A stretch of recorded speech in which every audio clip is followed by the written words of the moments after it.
The Door in the Wall by Marguerite de Angeli, Chapter 5. One Friday toward the end of September, the monks of the choir stood practicing in the Chantry.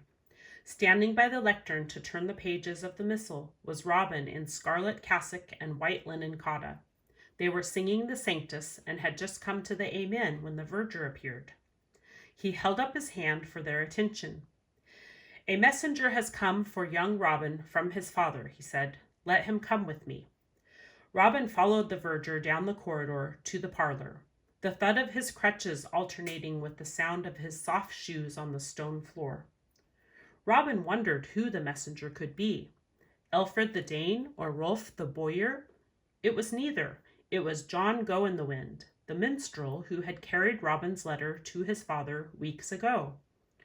"Good young master," he said to Robin, "this letter I bring from thy noble father in all haste. For long I could not find him, for that the battle did first to one place, then to another. And the Scots be so fierce in fighting, that often the battle went against our side." "And how goes it now?" asked Robin. "Is my father alive? Is he well and safe?" "It goes well now," said John, "and here is thy letter." "My thanks, John Go-in-the-Wind," said Robin. Then he took the letter to the light to read it. His hand shook, for it was the first word he had had from his father since early winter, the first letter he had ever received, indeed, and it was exciting to know that now he could read it for himself. Robin, son of John de Beaufort, from his father, greeting. "It grieves me, my son, more than I can tell you, to know that you are ill. I thank heaven it is not the plague you have had, for that enemy has slain more men than battle, besides the women and children it has taken toll of. It shocked me to learn that you had been left to the care of strangers. Your mother would hardly bear it if I should tell her, but I will not. She is with the Queen, who is in delicate health. I dare not say where, lest this letter fall into unfriendly hands. She supposes that you are far away from London in Shropshire. It is well. Let her continue to think so, for in truth you soon will be. God willing, and your health permitting, for I have requested the prior to arrange your journey with all speed. You will travel in care of Brother Luke and John Go-in-the-Wind.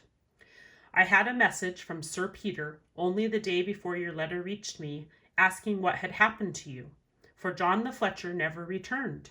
Some evil befell him surely, for he was an honorable servant.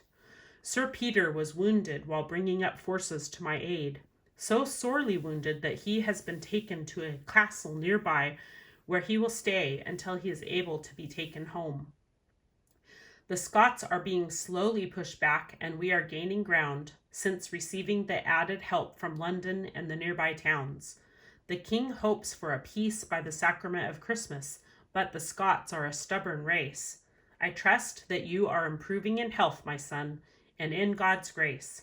So, farewell, your father, Sir John de Beaufort, Thursday after the feast of John the Baptist.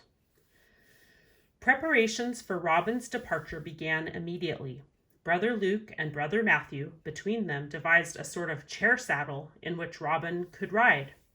Part of it was to be made of iron, then it was to be finished with padding and leather at the saddler's. They made another journey into town, taking to Dame Agnes such of Robin's clothing as needed repair. The ironmonger promised to send the framework to the saddler by the following Monday, as early as he was able. The saddler agreed to have his part of the work done by evening of the next day. Dame Agnes put aside her embroidery to do what was required of her, and she too promised that the work would be finished early in the week. Meantime, John Go-in-the-Wind helped Brother Luke lay out a plan of travel. Brother Andrew took Brother Luke's place as cook's helper, and the prior gave orders for certain foods to be put aside for the journey. When all was ready, saddlebags were filled with clothing on one side and food on the other. There were loaves fresh from the oven, a great slab of bacon, cheese, some dried herring, fruits from the garden, and last of all, a pastry wasset in the top. In it were larks and a rabbit, seasoned with herbs and colored yellow with saffron. The fruits were apples and early pears and plums which Brother Michael had picked from the trees and vines, kept trained flat along the garden wall. "'Twill be good for noon quench," he said, "when there is no ale to be had, and will mind thee to be thankful for God's gifts." On the morning they set out, the air was crisp and cool. The sun had not risen above the horizon, but it cast a bright glow into the heavens, promising a fair day. Larks rose from the meadow, straight up as if from pure joy, and they sang, Robin thought, as if it had been the first day of the world. He felt sorry to leave Brother Matthew and all the others who had been so good to him, but it was exciting to start out on the long journey. "There are over 100 English miles to go," said John Go-in-the-Wind, "and frost is not far off, so we must go steadily." He and Brother Luke shared Bayard, the horse, taking turn about, one riding, the other walking beside Robin. They went toward the Oxford road, then turned westward through Holborn, stopping a moment to pray at each wayside cross, just as if they had been on a pilgrimage. "It is indeed a sort of pilgrimage," said Brother Luke, "for always we shall set forth for the honor of God, and in the hope that young Robin will be even stronger at the end of our journey than he is now." Because it was a market day, the road was crowded with people and animals going toward London. For long, no one had been allowed to come into the city because of the plague.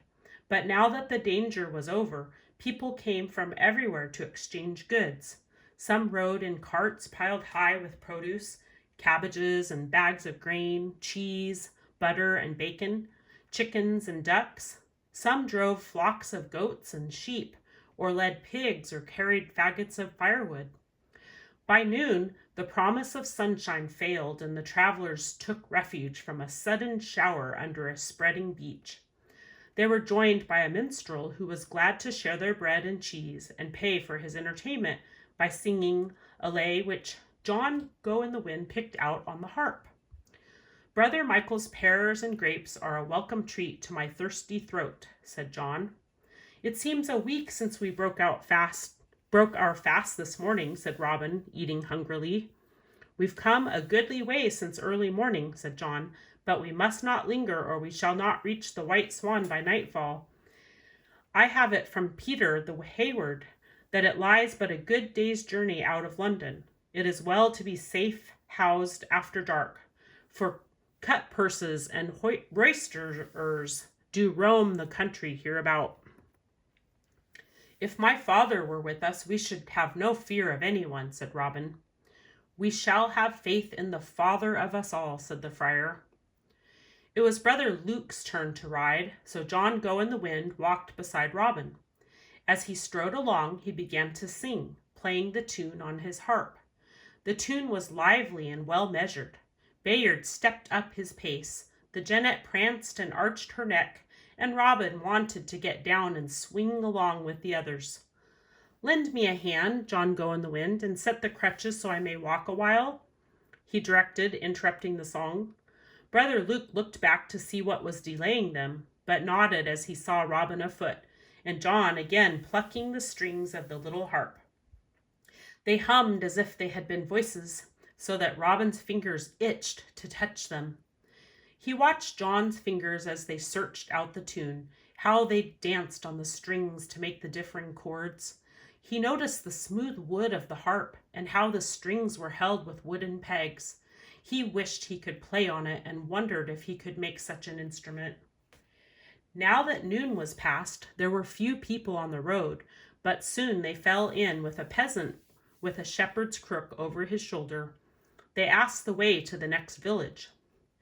"The village lies just yonder, about an hour's journey," he said. "The road goes through the wood, over the downs, crosses a bridge, then winds up the hill, where thou'lt find a butter-cross, where the market is held. Likely there'll be naught to buy there, as 'tis past noon. Beyond the cross the road turns more northerly, and there is a fork where it divides. Beyond that, I know not how it goes." "Go you to the village?" asked Robin. No, I go to the forest of my lord's manor, where wood for house fires may be gathered. We country folk may have such branches as can be gathered by hook or by crook from the standing trees of the Lord's forest. He left them with a good day and crossed the field. Robin grew tired, for he had walked more than a mile. John Go-in-the-Wind helped him into the saddle again and fastened the crutches on behind. A windmill swung its giant arms in slow obedience to the wind, and a farmer passed them, carrying a sack of grain to be ground. Over the treetops, the spire of the village church could be seen, and thatched cottages began to appear at the road's edge. They entered the village where the stone bridge crossed a stream. The buttercross in the center square stood open to the four winds.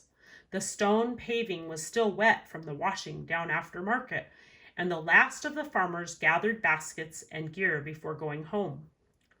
Brother Luke was ahead, still riding Bayard the horse, but here he stopped and changed places with John Go-in-the-Wind. The road continued to rise beyond the village, winding between hedgerows of hawthorns now starred with rosy fruit. Robin drew his cloak around him, for the air was damp and chilly. About a mile beyond the village, at the top of the hill, they came to the fork in the road. Another cross to the memory of Queen Eleanor stood at the dividing point, but no signpost. Now by my faith, declared John Go-in-the-Wind, I know not which road to take. He drew rein and waited for Brother Luke to come abreast of him. Nor do I, said the friar, never having traveled this way. Did he not say the right fork? Asked Robin. The fellow said not which road leadeth to Oxford, said John, but I am for the right fork. My memory serves me ill, said the friar. Whether he said one or the other, I know not. Let us say the office here at the cross before we go on. Then we shall go to the right. But it may be that we shall not find the White Swan and shall have to sleep in a hedgerow. By the time they started on their way again, the wind blew hard, and spits of rain warned them of more to follow.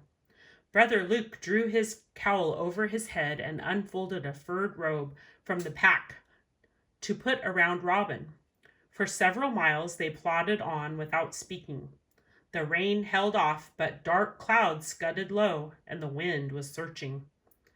A lonely peasant cottage stood back from the road, but as yet there was no sign of the White Swan. Robin grew very tired and wished the day's journey had come to an end. Will it be soon, think you? He asked, not wishing to say how his back ached.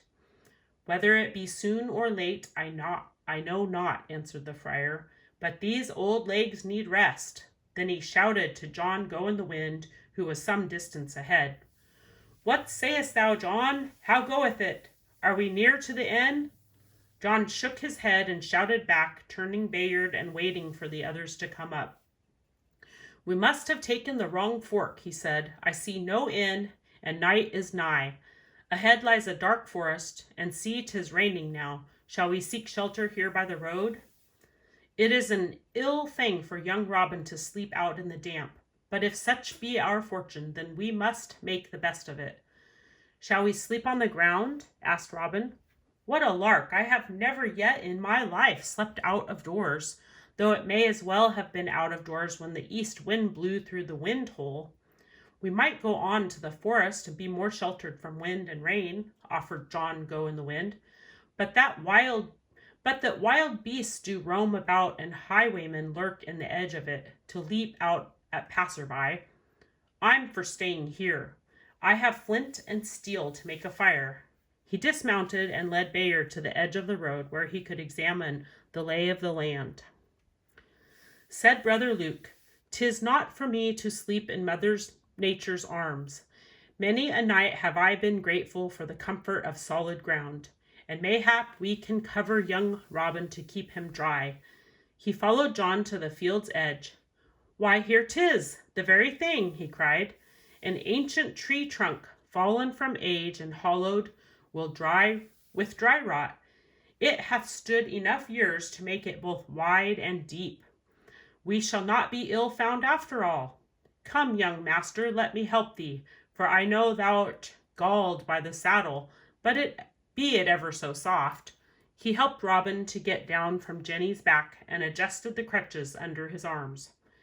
It is good that the fullers do shrink and pound this cloth, for it is well nigh rainproof. The friar went on as he bustled about getting the saddlebags down, putting the furred rug inside the great log, and leading Jenny to be tethered to the thicket. John Go and the Wind tied Bayard beside her, leaving them both on a loose rein so they might crop the grass. Robin stood with his back to the wind, holding his cloak about him. This was a real adventure. Even though he might never be a knight in armor and go to battle to defend England, he would know what it was like to make his bed on God's earth, feel the prick of rain in his face, and instead of brocaded bed curtains, see dark clouds making a canopy over him. John cleared a space shielded from the rain on the far side of the log, where the ground was still dry, then set it about with stones and searched for dry twigs to make his fire. Farther down the sloping meadow, he found a ruined ox yoke left by a careless peasant, which would burn long and well. A few dry leaves and some of the punky rotted wood served as tinder when steel and flint struck a spark in the shelter of the hollow log, and soon there was a cheerful fire which drove back the night and storm. They roasted apples in the fire, but ate the pasty cold, and hunger sauced it better than the finest cook could have done.